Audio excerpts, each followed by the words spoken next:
شاهزاده عطسه. روزی روزگاری یک پادشاه و ملکه به افتخار تعمید یافتن فرزند تازه متولد شده خود، پرنسس رولاندور، یک جشن باشکوه برگزار کردند.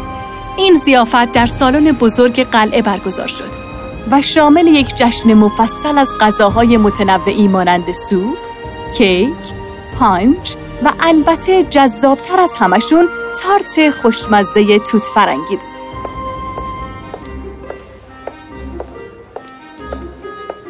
ملکه مثل یک میزبان خوب مراقب روند کار بود و با نگرانی تذکر داد که به هیچ کس در سمت راست سالن تارت توت فرنگی داده نشده. تو همون لحظه سرآشپز که به نظر رنگ پریده و نگران می اومد، از میون انبوه جمعیت سر و کلش پیدا شد و در گوش ملکه چیزی گفت. اعلی حضرت، همه تارتای توت فرنگی تموم شده. ملکه رنگش پرید. به غیر از اینا شیرینی دیگه هم دارین؟ بله اعلی حضرت. پس همشونو سریع آماده کنید. سرآشپز رفت سراغ کارش و ملکه هم به مهمونی رسید. بعد از چند دقیقه ناگهان صدایی بلند شد. سهم تارت توت فرنگی من چی شد؟ با تعجب همه برگشتن و دیدن که زن سالخورده‌ای به نام مالولیا ایستاده و دستاشو به کمرش زده و با اخم به بشقاب شیرینی زل زده. ملکه با عجله به سمتش رفت. واقعا متاسفم خانم مالولیا، ولی تارت توت فرنگیمون تموم شده. یعنی منظورتون اینه که فقط واسه دوستان نزدیک خودتون این کیکو پختید؟ ما حتما براتون تارت میفرستیم. ملکه با دستان خودش واسه دوستان نزدیکش تارت توت فرنگی درست کرده، ولی برای من با این سن و این وجنات یه آشپز معمولی یه کیک ساده درست کرده. اینو یه توهین از طرف شما به خودم تلقی میکنم.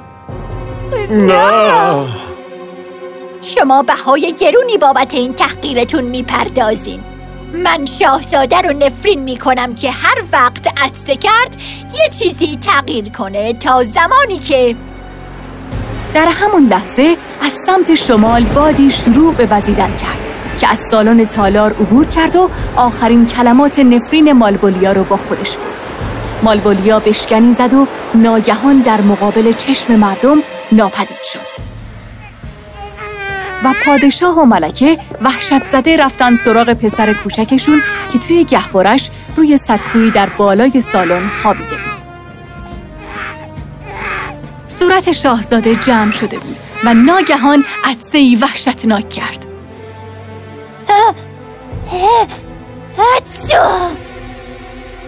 اما وحشتناک این بود که منجم دربار تبدیل به یک ساعت بزرگ شد. نگهبانا، اون ساعت رو برداریم و در کلیسای جامع آویزونش کنیم. در حالی که دو نگهبان داشتن ساعت رو با خودشون می بردن، مردم شروع به پچ پچ کردن. ضیافت شاهانه به شکل بدی به پایان رسید. بعد از اون پادشاه و ملکه دستور دادن دکتر پیل پزشک دربار بیاد. دکتر، واسه این که دیگه شاهزاده عطسه نکنه چی کار باید بکنیم؟ شاهزاده را باید از عواملی که باعث عطسه میشن مثل نسیم بیرون، سرماخوردگی و فلفل دور کرد. اجازه بدید شاهزاده در اتاق مخصوصی نگهداری بشه و هیچ کس بدون آزمایش سرماخوردگی و لباس ضد میکروب نتونه وارد اونجا بشه. اگه اعلی حضرت قلعه‌ای در کوهستان دارند، بذارید شاهزاده رو به خاطر هوای تازه به اونجا ببرن. یه قلعه تو کوه طلایی داریم. بله، اونجا کاملا یه مکان سالمه.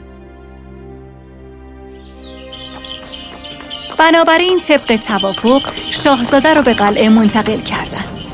سالها گذشت. هیچ کس نتونست طلسم مالولیا رو بشکنه، چون نحوه شکسته شدن طلسم توسط باد برده شده بود. متاسفانه مالولیا خودش ناپدید شده بود. شاهزاده حالا دیگه پسر کوچک زیبایی بود. معلمان برجسته تاریخ، موسیقی، نقاشی، رقص و سایر مواردی که یک شاهزاده باید بدونه رو بهش یاد دادن. اما از زندگی واقعی تقریباً هیچی نمیدونست. وفادارترین همراه اون در این سالهای تنهایی یه سگ کوچیک به نام پولدو بود که بسیار خوب انگلیسی صحبت میکرد. هرگز حیوانی دوستانه تر، فرزانه تر و فداکارتر از اون دیده نشد. یه روز درست قبل از 21 سالگی شاهزاده، علیرغم اقدامات احتیاطی که انجام شد، شاهزاده 3 بار عطسه کرد.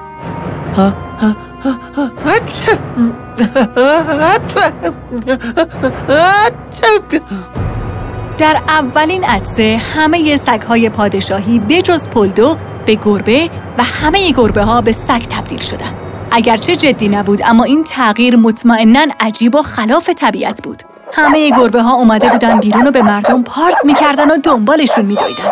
از طرف دیگه سگ‌ها برای جلب توجه صاحبشون توی آشپزخونه زیر اجاق می‌رفتن و در انبار موش‌ها رو تماشا می‌کردن. سگ‌ها همچنین میو میو خورخور می‌کردن. در عطسه دوم همه آقایان مسن بالای 70 سال به درختان نارون تبدیل شدند. در این تحول ناگهانی مردم اطراف همه وحشت کرده بودند. در عطسه سوم همه افرادی که توی تصاویر موزه هنری بودن زنده شدند. رب و نو، نیمه انسان، حوریان، سناتورهای رومی، مشاهیر مرده و شخصیت‌های تاریخی چشماشونو باز کردن.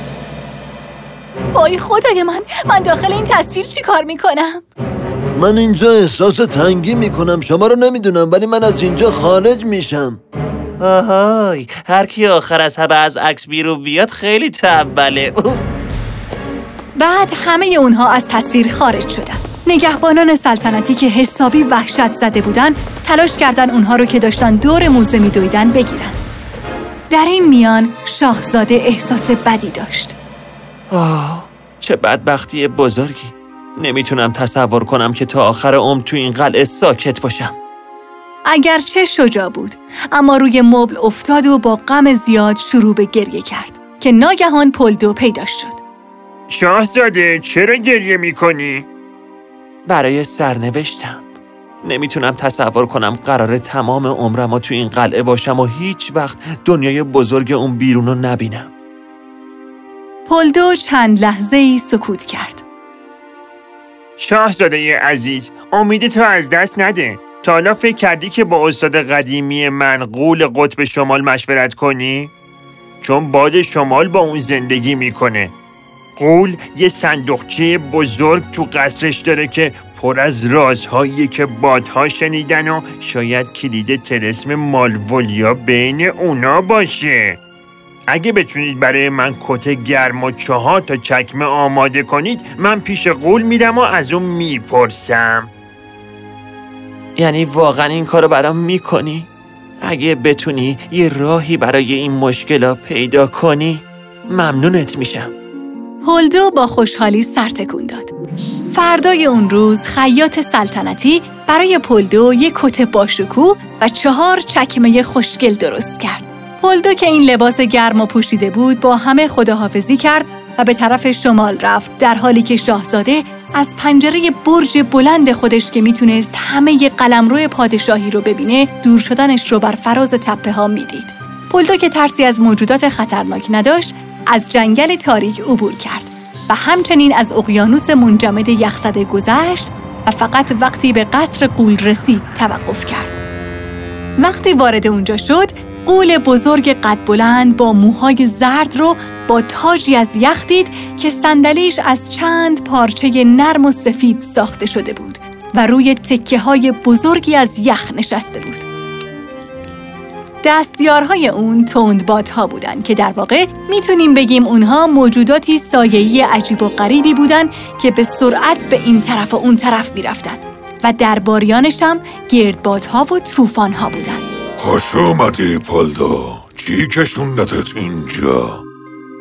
من اومدم دنبال طلسم پری مالولیا که توسط باد شمال شرقی زمان غسل دادن پرنس رولاندور برده شد. اگه اون طلسمو داشته باشم خب بهت میدمشون. تندبادها گنجینه اسرار رو بیارین اینجا لطفاً. تندبادها صندوقچه رو آوردن. صندوقچه از سنگ ساخته شده و با الماس‌های یخ تزیین شده بود. در اون تمام رمز و رازهایی که باد شنیده بود وجود داشت، مثل اسرار، اعترافات، نزورات، خنده‌های شاد و طلسم‌ها. و مطمئناً در گوشه این صندوق بقیه طلسم‌های مالولیا پنهان شده بود. یک ردیف کلمه کوچک، قدیمی و غبارآلود که در هوا پخش می‌شدند. این کلمات به این ترتیب بودند تا زمانی که فرد شجاعی را پیدا کند تا با او ازدواج کند. نمیدونم چرا همیشه ازدواج باید راه حل باشه. چرا مثلا یه چیز مثل تا زمانی که او یک فرد وفادار و فداکار مثل من پیدا کند نیست؟ پولدو کلماتو به خاطر سپرد. خیلی ازت ممنونم آقای مهربون. من دیگه باید برم.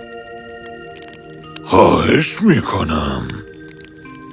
پولدو قصر رو ترک کرد و با عجله به خونه برگشت. هنگامی که به کاخ پادشاه رسید، با شادی پارس میکرد و به اتاقهای خصوصی پادشاه دوید و در همون موقع پدر و مادر مضطرب شاهزاده رو دید.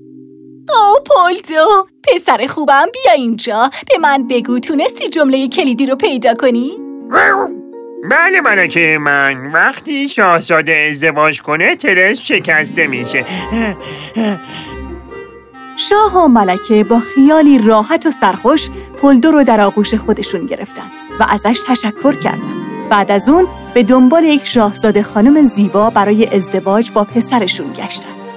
با این حال تمام شاهزاده خانم‌ها از ازدواج با شاهزاده ترسیده بودن و به همین خاطر این درخواست رو رد کردن و این باعث ناراحتی زوج سلطنتی شد.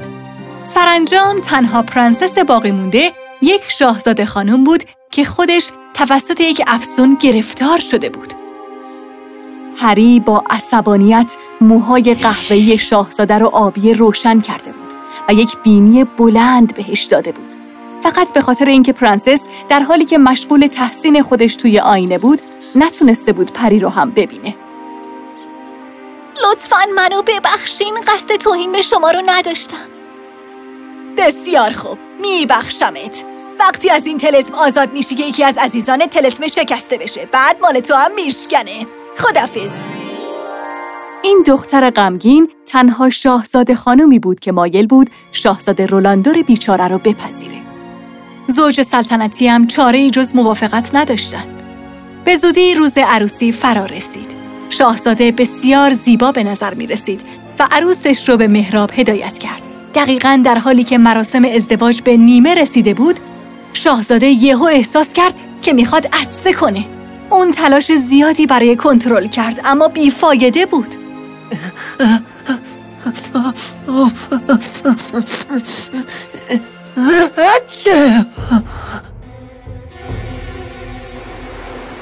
وقتی شاهزاده عطسه کرد، رعد و برق زد و همه به اطراف نگاه کردند تا ببینن چه اتفاقی قراره بیفته.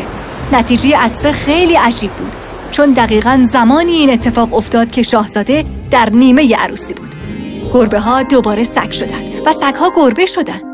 درختان نارون به آقایون مسن تبدیل شدن. ساعت شماته‌دار تبدیل به منجم سلطنتی شد. سناتورهای بیچاره رومی، نیمه انسان، حوریان، ساتیرها، مشاهیر و شخصیت‌های تاریخی دوباره به تصاویر خودشون برگشتن و چهره عروس یک بار دیگه شیرین و دوست داشتنی شد. همونی شد که پری گفته بود، چون عزیزترینش یعنی شاهزاده از طلسم خودش آزاد شده بود. این یعنی که اون هم دیگه از طلسم خودش آزاد شده بود. همه با خیال راحت و خوشحال مراسم رو از سر گرفتن و این زوج با شکوه بسیار ازدواج کردن. البته پولدو مهمان افتخاری بود، چون این ضرب المثل قدیمی رو ثابت کرده بود که دوست آن باشد که گیرد دست دوست.